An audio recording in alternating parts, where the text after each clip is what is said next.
Okay, so I'm writing a new book, except that it's not really a new book. So back in 2019, I was pregnant with Evie and I was heading into my third trimester and coming off of a year, 2018, where I was the most productive I had ever been. I started this YouTube channel. I wrote and published 5 different books, and I was really looking for something during that kind of brain fog period of pregnancy that would really ignite my creativity and just be fun to write. So I started working on a book that is a standalone sort of young adult mystery slash horror that is kind of in the same vein of I Know What You Did Last Summer or Pretty Little Liars, or if you are an OG Christopher Pike fan like you know that I am, that kind of story. And I had 3 in mind. It was going to be a trio of sort of ghost story type books that are all mysteries. And the first of those was called The Disappearance of Vanessa Shaw. And I actually wrote 20,000 words in this book and expected it to be between 60 and 75,000 words at the time. I think now it's going to be more on that 75,000 because I'm adding some points of view and who knows, maybe a little bit more.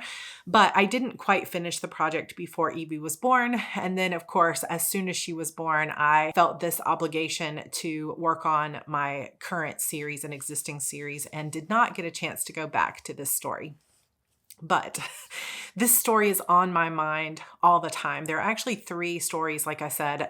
They're not connected, but they're similar type of genre. And one is called The Haunting of Luna Day, which I also have about 15,000 words written on that one. And I think about these stories a lot. They're twisty, they're mysteries, they're really fun. This particular book, The Disappearance of Vanessa Shaw, is a alternate timeline, like a alternating timeline kind of story. So some of it is happening in the present and some of the story is catching us up to the night that Vanessa disappeared.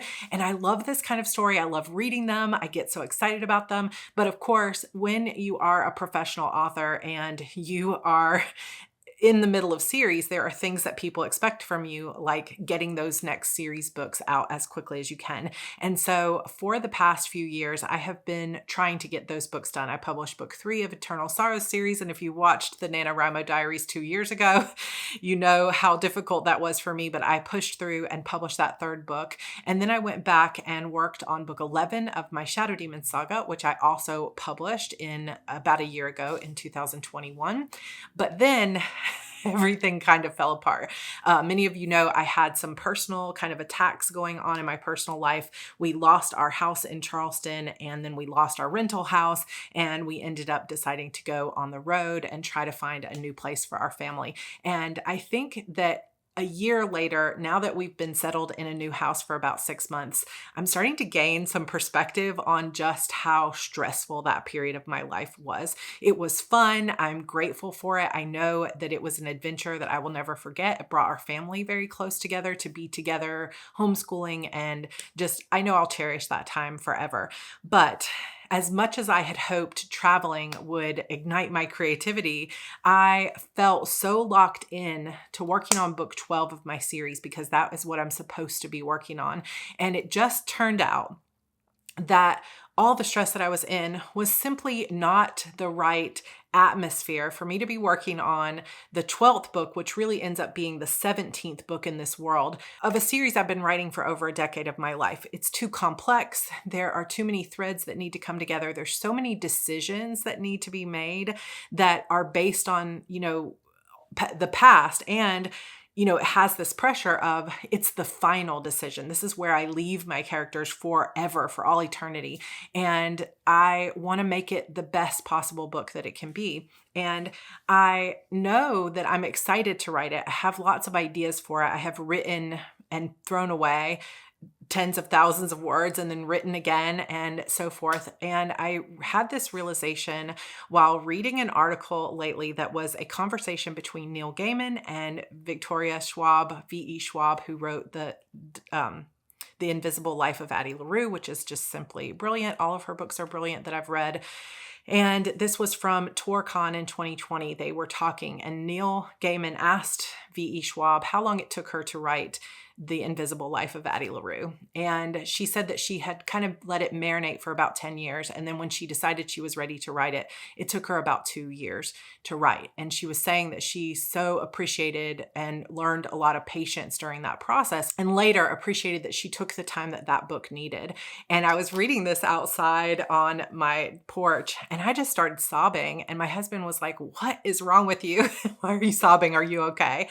And it was just this deep understanding that, what I truly long for in my heart is the freedom to take 2 years to write a book if that's what I feel that it needs. I'm not avoiding it. I'm not, in some kind of crisis. It's just that I'm an artist writing the final book of a very long, millions of words series, and I want it to be good. And sometimes that just takes a little bit of time to come together. It takes marinating and thinking and excitement and threads and decisions and, all of these things. And I was trying to pressure cook it in the midst of all the stress that we had in our lives, in the midst of all the travel and the packing and the money and everything else that we were doing and going through. It was really hard.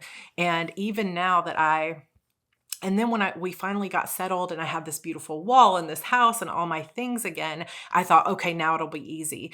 And in the month of July, I did Camp NaNoWriMo, and I actually wrote about 30,000 words of this book. But I don't really like a lot of the words that I wrote. And I don't really feel like I was giving myself the time that I needed to figure out what happened on the page. I was just doing the NaNoWriMo thing, which is trying to get the words down, and I could edit them later, right? And I think that is one of the downsides to Nano sometimes, is that sometimes we're working on a book that needs more space. And sometimes it can be super, super helpful to have that deadline and that motivation and just sit down and get those words on the page. And then you begin to discover the story. But this particular book is just not coming out that way. And I realized when I was writing for Nano that I want to be able to write words that I love. I'm excited to write again. I'm feeling creative and I'm ready to write again. But that story is just not ready. And so I am not pushing it to the side. I'm not setting it apart, or not going to work on it at all. But I am going to dedicate certain parts of my week to really allowing myself to just, without pressure, think and daydream about that particular story with no pressure to write words and get them down on the page. But I'm also on the other side of it wanting to write and excited to write. And so I went away for the weekend to a hotel and just did a deep dive into my mental health, my path to joy, what's going on in my life. And I started to realize, that one of the reasons that I became an indie author was because I wanted the freedom to work on what I wanted to, the freedom to write the way I wanted to, and to market the way I wanted to. And over time, as I've become more and more successful as an indie, and then seen some of those sales drop off when I slowed down, the pressure has mounted to where I no longer feel like I have the freedom to choose. And instead it feels like I'm trying to please everyone else. And as someone who grew up in a household where I was trained to believe that my happiness was an afterthought, that I was there to make sure that someone else in my household was happy all the time and that their happiness was more important than my own, I have grown up with some of those same patterns being repeated in my life, where I sometimes sacrifice my own joy for the responsibility and the things that have to get done. And I know this is complex because there are times when we need to just say, this is what I'm doing, this is what's expected of me, and I need to turn it in and I need to get it done. But I think that I am also telling stories and lies in my head that if I don't write this exact story out on the timeline that my fans want it to happen, that I am not a good person anymore, or I am a failure, or I'm letting everybody down. And that is a weight that hangs on my shoulders like a gravity blanket, and I cannot carry that weight anymore. And it may be true. There are definitely fans who get upset when you take more than a couple of months sometimes to write books, but art doesn't always work like that for all of us. And I want to be able to write because I love it, not because I'm trying to write to someone else's deadline or because I want to make sure I don't disappoint people or to make sure I sell a certain number of books. This is my soul, and I want the freedom to write the way that I want to write and to take the time that I feel a story needs to blossom inside me. So what I realized this weekend as I was taking time away and really journaling is that I actually have that freedom. I am very lucky that I have that freedom, but I am the one putting those expectations on myself. And I'm the one saying, your happiness is more important than mine. What you want is more important than what I want or what brings me joy. So I'm kind of done with that for a little bit. And now that I'm gaining perspective over what the last basically year and a half of my life has really meant in terms of stress and finding myself and getting grounded and finding this beautiful house, is I'm starting to see that I have an amazing opportunity for my dream life right now. And the only thing holding me back is my own mental limitations and my own stories and patterns that I keep replaying in my head. And I'm trying to heal from that and trying to get over it. And so one step on that journey is that I have decided I'm going to make some changes both on heart breathings and in my writing. And I'll talk more about some of the heart breathings changes. Like, for example, maybe I'm only going to run Publish and Thrive one time next year instead of twice. Maybe I'll do slightly less videos here. I'm not exactly sure what it's going to look like in terms of what you guys will see, but I'm also going to try to batch videos. I've tried this some in the past, but I'm going to try that. I'm going to see if I can find a video editor so that I'm not doing everything myself. I have an amazing operations manager, Renee, but maybe I want to hire a second person. So I'm thinking through some of these things for how can I create space to actually love my writing again and not feel like I have to perform for someone else, that I just pour the writing. I have an entire quote on my arm that says, fill your paper with the breathings of your heart. Instead, I've been trying to fill my paper with what other people expect of me. And that is just not a great recipe for creative joy. And right now, that's not where I am in the disciplined, do it to a schedule kind of place. So I have kept my Shadow Demons Book 12 notes in my plotting notebook, but I have also just set it up for the disappearance of Vanessa Shaw. And originally when I worked on this book, it was just Vanessa's point of view in the past and Lorelai's point of view in the present, but that isn't totally working. And it has taken me a couple of years of break on this to understand why. And then all of a sudden, when I decided to work on this, not only did we start to get rain after a drought, which I felt like was a sign of, yes, the ideas are about to flow. You've been in a drought of writing and creativity, and it's all about to just come pouring through you. And I'm excited for that. But also, the second I decided that I was going to work on this, the ideas of how to fix the story that I originally started all came to me. So there's going to be 7 different points of view told, some in the past, some in the present.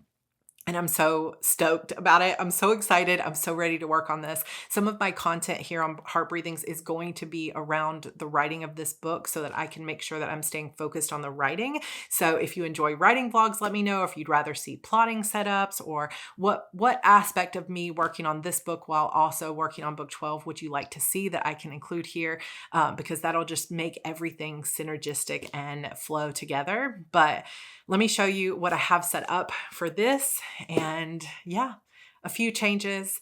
But if you have also been feeling the need to take a step back and gain perspective, then I highly encourage you, if you can, get to a coffee shop, get away for a hotel night if you have the means to do so. Take a little space for yourself, lock yourself away in your bedroom with a sign that says do not disturb, and really think about where you are, because money is great, success is great, and sometimes we're in hustle mentality and there are just stages in our life where we need to go and push. And then there are other times where we need to feed our souls and to allow ourselves to just do the creative thing that our joy is asking from us. And right now I'm focusing on that joy. So if you're a fan of the Demon series, maybe a little bit of a longer wait, but truthfully, I don't think it's going to push the book back. I think this is actually going to make the book come faster, and I'm pretty excited for it. So that's kind of my story and my change. Let's go set up all of these plotting notes.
Okay, so it's super rainy and dark here, so I do have a lot of lights on, but I have cleared my board and I still have kept the Post-it notes in my plotting planner for the Shadow Demons book, but I'm excited to actually fill this up. So where I'm going to start with the Disappearance of Vanessa Shaw is taking the 20,000 words I have so far, putting those scenes into my scene cards like I explained in my previous video series on scenes, and I'm going to put just some basics of those scenes up on this wall in Post-it notes and kind of see where I stand in the story so far. Here next to the wall, I also have, there's so many shadows, I also have this little basket here, and this has those tombos, which I'll mostly use for like headers, and also over here on the board itself I have these Emmett markers, which are just kind of like fine line felt tip type markers. I don't know if they have a felt lip tip, but they're like fine line 0.4 markers, and I've got those in the same color that I might also use on this board.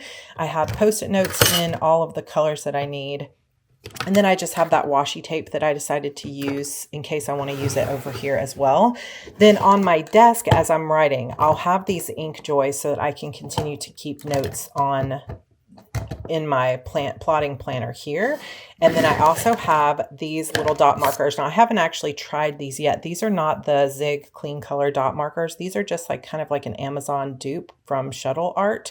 So I will let you know if these turn out to be any good, but they did have all the colors that I needed. And so I'm going to have those in here. Then in my plotting planner, I have the smaller Post-its, the page flags, and I also have the Sharpies so that I can write on those page flags. Then over here, I have those note cards.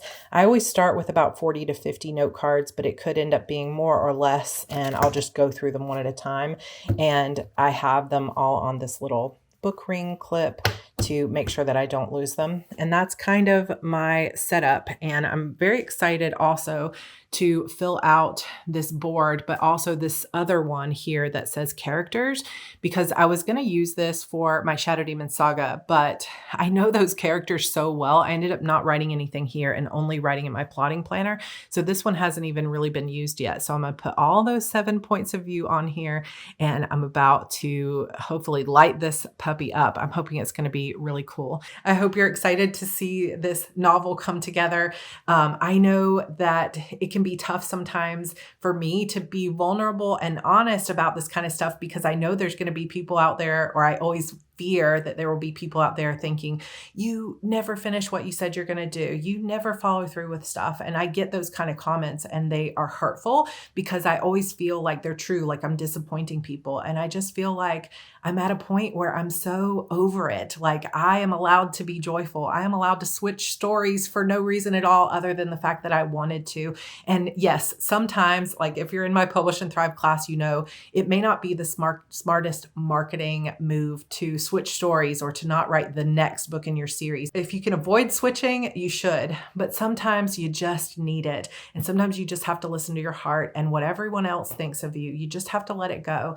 And I, even at my age in my mid 40s, have not really been able to successfully let some of those things go in the past. And I feel like I'm leveling up, baby. I am seeing some changes. I am ready to let go and not worry about the people that are disappointed or think that I'm making a mistake, and instead truly trust my heart and my intuition.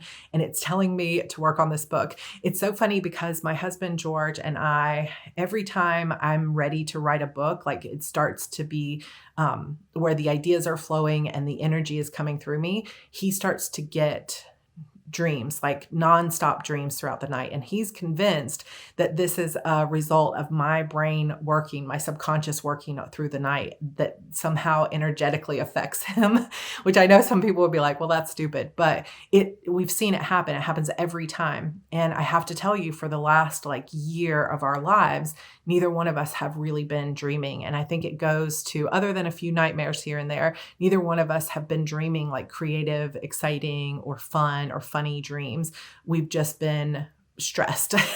And so for the past couple of days, probably for about the past week since we've been talking about the possibility of me switching to this story, it's been nothing but dreams. And yesterday, when I finally started writing out the ideas on some Post-its and printing out the old version and stuff, last night, both of us dreamed totally nonstop. Even while there was storms going on and everything else, we both were dreaming. And first thing he said when he woke up was, "It is so time for you to be writing," because I did not stop dreaming all night. And that's always a sign it's time. And so I feel like this is the right thing to work on, because at least I can get my flow and my creative energy back. And then we'll see what happens with book 12 in the meantime. So I'm going to be kind of working on 2 books at the same time, and I'm so ready for it. If you're excited for it too, definitely pop a like on this video and a comment down below. I'm probably going to be making some other changes, like maybe less videos here on heart breathings that aren't vlogs or writing related content. And there are some other changes that I might be making to make more room in my schedule just for that creative daydreaming and that flow, and to be working on 2 stories at once. So I will keep you updated with those changes, but I'm pretty excited, and I hope you are too. I hope you're doing well. And I hope if you are in a place where you feel like, gosh, I'm always disappointing people, or I always tell people this is what I'm writing, and then when they ask me, I don't have any progress, like, just know that it really doesn't matter what anyone else thinks of your creative process. It's just a matter of how do you feel about it. And I hope that this gives you a little bit of encouragement and freedom to work on the thing that your heart is really telling you to work on. All right, you guys, I will see you in my next video, and I'm sending you all my love. Bye for now.